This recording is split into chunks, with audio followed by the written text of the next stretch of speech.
Well, the World Cup officially kicked off on Sunday as the tournament is off and running. Hey everyone, welcome into Corner Kicks. Rob Wong, joined alongside by national soccer columnist Derek Van Diest, who is in Qatar for the World Cup. And Derek, Canada getting set to face Belgium on Wednesday in their tournament opener. The last time we spoke, we wondered if he would even play in this game, but it does look like Alphonso Davies is trending in the right direction. Do you think he is good to go on Wednesday? Well, he's getting closer. He had a full training session yesterday, and it looks like he's having a full training session today. So he's getting closer to 100% fit. Obviously, the question will be whether John Herdman wants to send out his best player with knowing that there's two big games coming up after that. But if he can go, he's going to go. I think that's the way Canada has played. If Alphonso Davies says that he's ready, and if the medical team says that he's ready to go, it looks like he will be playing. But John Herdman said the other day that it's going to be a process. It's going to take a little while, and they had a few days to kind of get him back up to speed. And so they have today and tomorrow, and then Wednesday's kickoff. So they're going to probably wait right up to the last moment to see whether or not he can go. And if he's 100%, they'll let him go. Yeah, it would be hard to sit a guy that's ready to play in Alphonso Davies after waiting such a long time. England picking up a very convincing victory over Iran to kick off their World Cup. Derek, not sure if it changed your opinion of the Three Lions coming into the tournament, but what do you make of their prospects moving forward? Well, they look very good. They look very good, and Iran looked very bad. So that was a bad combination, I guess, for Iran. England, of course, they made it to the semifinal of this tournament 4 years ago. They made it to the final of the Euro. So it looks like the progression is the next step is to make it to the final here. They played very well.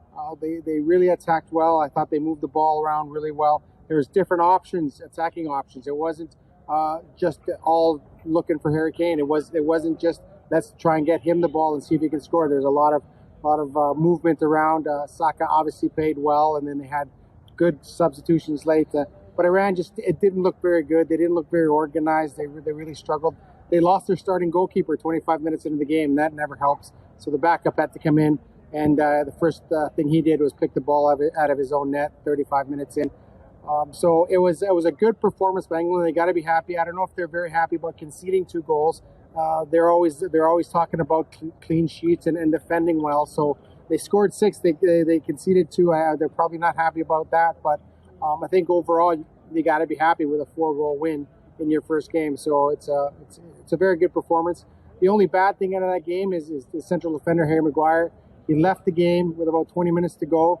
Whether it was a shoulder or concussion, we're not sure what the injury was there. So he left the game, and it'll be interesting to see how he does going forward, whether he's able to play in the next 2 group games for England. Finally, Qatar became the first host nation to ever lose their opening match when they fell 2-0 to Ecuador. What did you make of their match, and what did you make of the opening ceremonies overall, Derek? Well, I thought the opening ceremonies were fantastic. I thought it was a great opening ceremony. They really did a good job kind of incorporating all the previous World Cups, and of course they had that young BTS star. He's just a worldwide phenomenon coming in here singing his song. So I think he almost broke the internet with so many people are so excited about Jungkook out there performing for them. But it was actually a fantastic performance. Morgan Friedman made a surprise appearance there. So it was a great opening ceremony. You could tell they worked on it a long time. As far as the game itself, really Qatar struggled. And we knew they were going to struggle.